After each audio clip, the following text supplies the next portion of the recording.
అందరికీ నమస్కారం. నేను doctor G Deepak, ENT surgeon, assistant professor from Narayana medical college and hospital. ఒక 70 ఏళ్ల ముసలావిడ కన్ను నొప్పి, కన్ను ఎర్రగా అయిపోతుందని చెప్పేసి నారాయణ హాస్పిటల్కి వచ్చారు. అది ఆర్బిటాల్ సెల్యులైటిస్గా గుర్తించి మందుల్ని స్టార్ట్ చేశాం. కానీ ఇన్ఫెక్షన్ మందులకి ఎలా తగ్గకుండా కన్ను గుడ్డు వాపు రావడం, కన్ను ఎర్రగా అయిపోయేసి కన్ను తెరవలేకపోతూ ఉండింది. ముట్టుకున్నా కూడా ఆమెకి నొప్పి ఎక్కువ అయిపోతూ ఉండింది. సో సిటీ స్కాన్ మరియు ఎంఆర్ఐ చేయడంతో ఇన్ఫెక్షన్ కేవలం కన్నుగుడ్డు వరకు మాత్రమే లిమిట్ అయిందనేసి తెలుసుకున్నాం.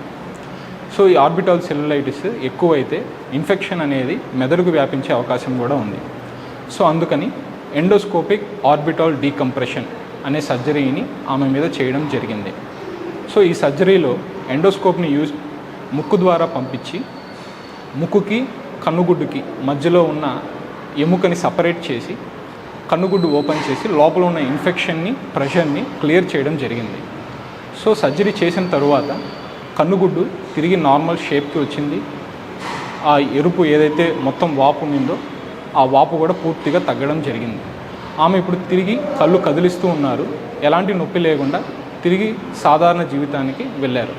ఈ అవకాశం నాకు ఇచ్చినందుకు నారాయణ సంస్థకి నా ధన్యవాదాలు.